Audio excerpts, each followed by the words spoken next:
Hello everyone, welcome back to our channel future study.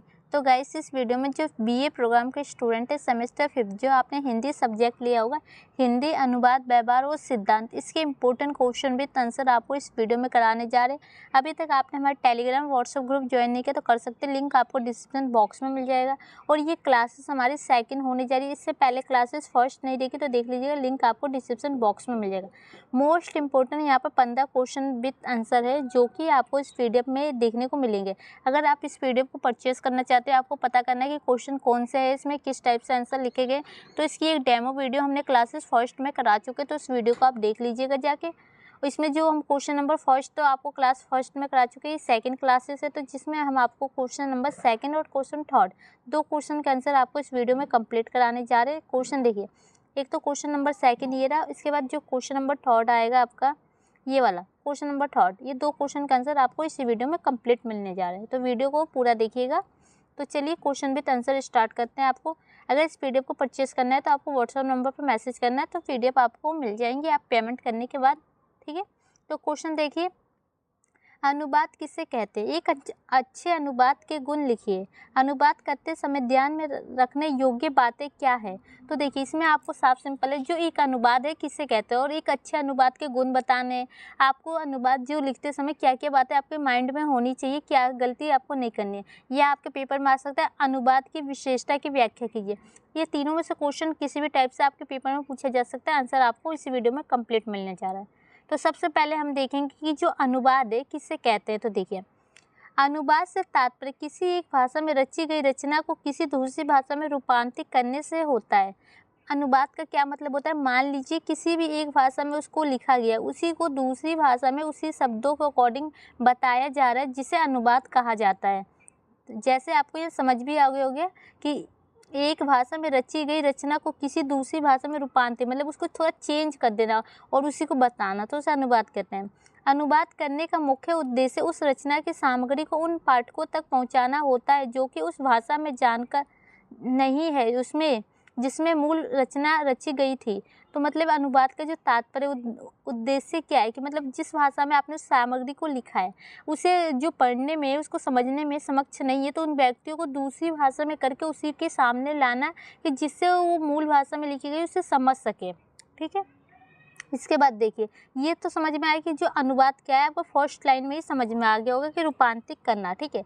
अब देखिए, एक अच्छे अनुवादक को अनुवाद करते समय निम्न बातों का ध्यान रखना चाहिए। मतलब कि जो आपको अनुवाद है वो लिखते समय क्या क्या बातें आपको ध्यान में रखनी चाहिए, एक अच्छा अनुवाद आप कैसे लिख सकते हैं, ठीक है। तो आंसर यहाँ है, एक अच्छे अनुवादक के लिए जरूरी है कि उसे दो भाषाओं का अच्छा ज्ञान हो, अर्थात स्रोत भाषा यानी जिस भाषा में उसे अनुवाद करना है, और लक्ष्य भाषा यानी जिस भाषा में उसे अनुवाद करना है।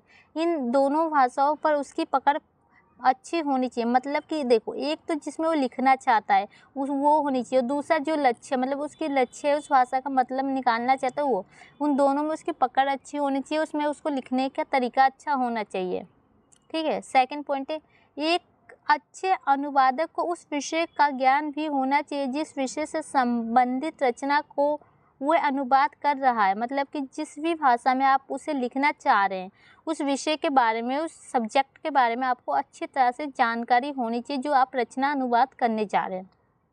किसी भी विषय का अच्छा ज्ञान होने पर उस विषय से संबंधित तकनीकी शब्दों को अनुवादक सही स्थान पर प्रस्तुत कर सकता है, जिससे अनुवाद में मूल रचना का पूरा भाव स्पष्ट हो सकेगा। मतलब कि आपको पता होगा कि जो आपका, जैसे ये हिंदी सब्जेक्ट है, आपको हिंदी के बारे में हर कुछ पता होगा, तो आप अच्छे से पेपर में आपको एक्सप्लेन कर सकते हैं। क्वेश्चन आएगा तो कि आप क्या समझाना चाहते हो, वो अपने शब्दों का मतलब बता सकते हैं सही तरीके से, जो आप रचना करना चाहते हैं, जो आप आंसर लिखना चाहते हैं, ठीक है। इसका थर्ड पॉइंट देखिए, अनुवादक में मूल रचना का उद्देश्य और भाव समझ सकने का गुण होना चाहिए। मतलब कि जो आप रचना कर रहे हैं, जो उसका उद्देश्य निकालना चाहते हैं, उसका जो भाव है उसको समझ सकते हैं आप, उसके गुण होने चाहिए आप में, ताकि वह मूल्य रचना का भाव समझकर अच्छे भाषा में उस रचना के भाव को प्रकट करें। मतलब जो मूल रचना जो आपने उसमें लिखा और लक्ष्य जो भाषा होती है जिसे आप दूसरे में रूपांतरित करके बता रहे हैं, तो उसको आप भाव को प्रकट कर सके, समझ सके अपनी लैंग्वेज में, ठीक है।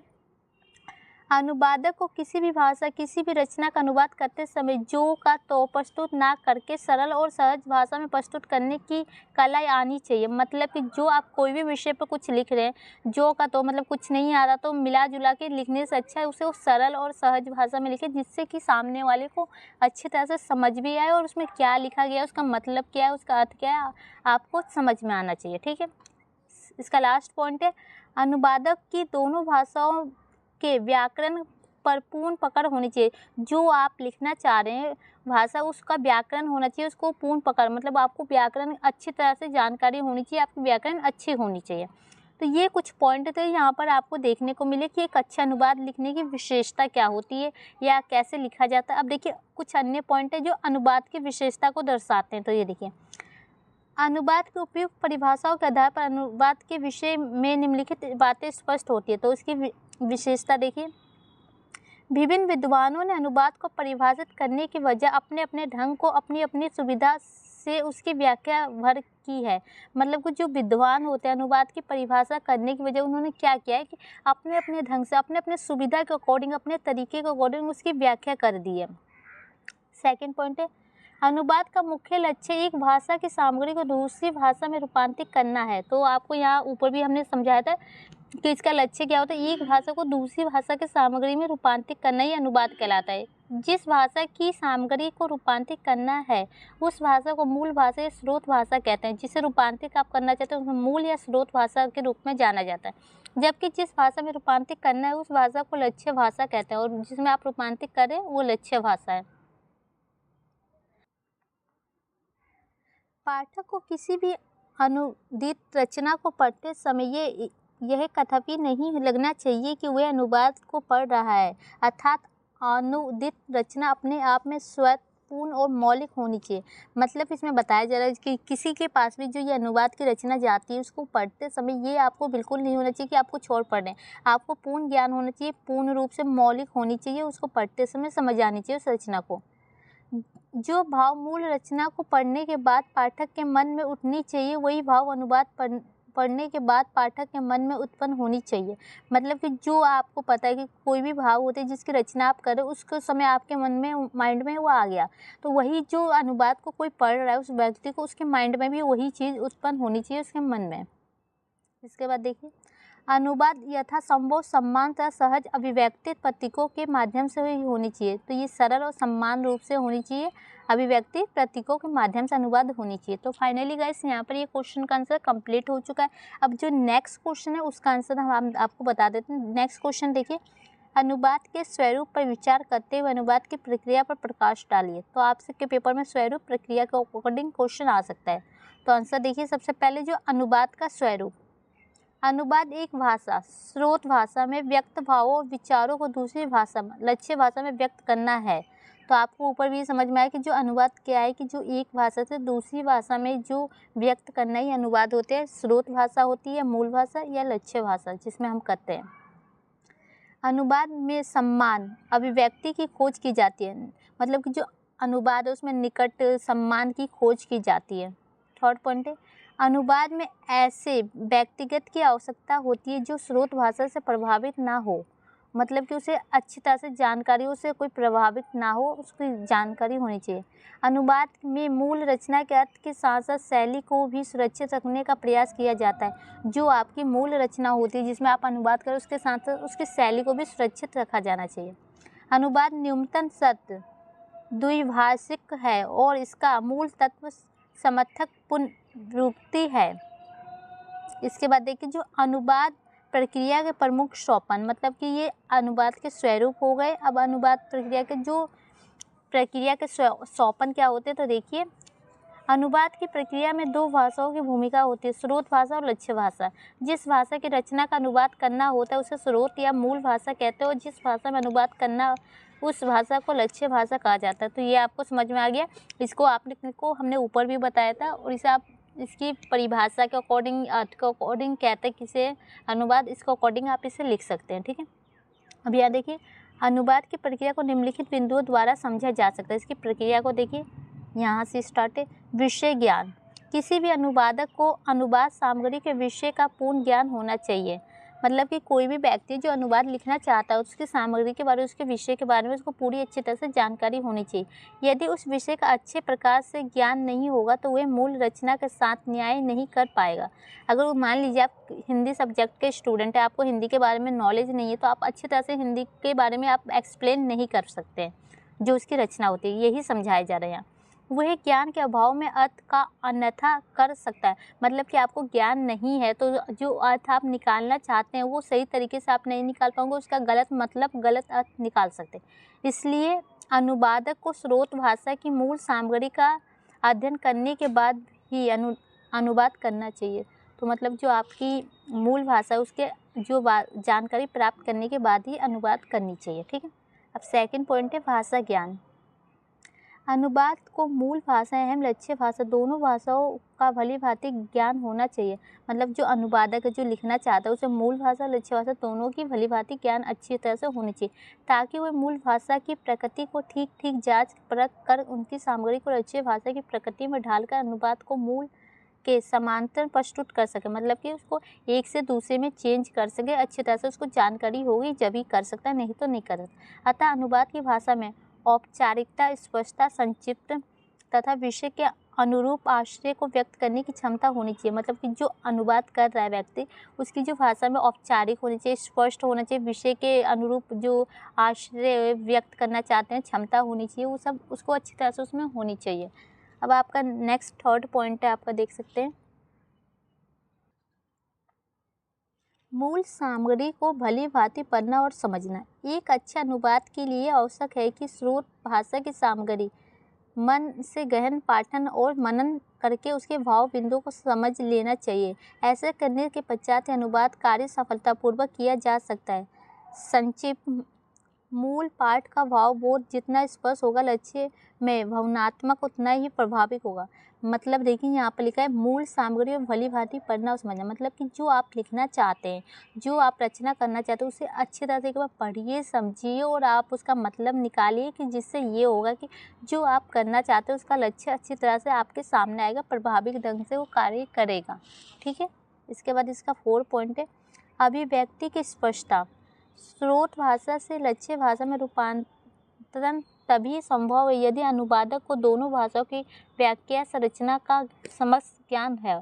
मतलब कि जो यहाँ बताया गया है, जो स्रोत भाषा से आप लक्ष्य भाषा में रूपांतरित मतलब चेंज जब भी कर सकते हैं जब वो अनुवादक को दोनों भाषाओं के द्वारा जो अच्छी तरह से उसको ज्ञान प्राप्त हो, उसकी संरचना कर सके, उन दोनों में अंतर फर्क समझ सके। यदि अनुवादक दोनों भाषाओं की वाक्य संरचना को समझे बिना अनुवाद करने की श्रेष्ठ करता है तो वह कृत्रिम, बेजान और अस्पष्ट हो सकता है। मतलब कि बिना उसे समझे दोनों भाषाओं को अगर वो लिखना चाहता है तो वो बेजान होगा, अस्पष्ट होगा, उसको बिल्कुल समझ नहीं पाएगा कोई भी व्यक्ति, वो बेकार ही होगा। ठीक है। भाषाओं की व्याकरण जटिलता के साथ साथ उन लक्ष्यों की स्थानीय बोलियों के प्रभाव के कारण शब्दों की अर्थ में आए परिवर्तन को जानना भी आवश्यक है।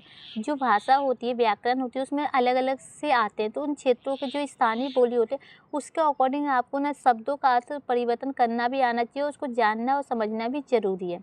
अतः अनुवादक व्याकरणिक संरचना के साथ साथ शब्दों के वाच्य, लक्ष्य एवं व्यंजन को स्पर्श में रखना चाहिए। मतलब कि जो अनुवादक, जो व्यक्ति लिखना चाहता है, आपके शब्द के साथ जो आपका लक्ष्य है, व्यंजन है, उसकी दृष्टि के अकॉर्डिंग ही रखना चाहिए, सब कुछ देखना चाहिए। पॉइंट है शब्द चिन्ह और शब्द संयोजन। तो इसमें देखिए स्रोत भाषा की सामग्री को लक्ष्य भाषा में रूपांतरित करने के लिए आवश्यक है कि अनुवादक का शब्द चिन्ह और शब्द संयोजन सुव्यवस्थित उपयुक्त है। शब्द संयोजन लक्ष्य भाषा की व्याकरण संरचना को प्रकृति के अनुरूप होनी चाहिए। मतलब यहाँ पर बताया जाए जो आपका शब्द सामग्री होती है, लक्ष्य रूपांतरित होती है, उसको अकॉर्डिंग ही देखना चाहिए। जो आप उसका संयोजन करना चाहते हो वो उपयुक्त होना चाहिए, और जो शब्दों का संयोजन है उसकी व्याकरण संरचना के अकॉर्डिंग और प्रकृति के अनुरूप होनी चाहिए। उदाहरण के लिए भी यहाँ पर देखने को मिल जा रहा है कि अंग्रेजी भाषा में जो हम कहते हैं आई ईट एन एप्पल, हिंदी भाषा में मैं आम खाता हूँ, तो इसका मतलब बन जाता है कि जैसे कि आप अंग्रेजी को हिंदी में कर सकते हैं कि मैं आम खाता हूँ। ठीक है। ये शब्दों में जो परिवर्तन आया, साथ ही दोनों भाषाओं के प्रकृति के अनुसार पदक्रम में भी परिवर्तन आया। जैसे कि आपको यहाँ शब्दों में परिवर्तन दिख रहा है, उसी टाइप से जो इसकी प्रकृति होती है उन दोनों में भी परिवर्तन देखने को मिलता है। ठीक है। इसका 6 पॉइंट है, देखिए पुनर्निरीक्षण अनुवाद प्रक्रिया का ये अंतिम सोपान है, ये अंतिम प्रक्रिया का सोपान है।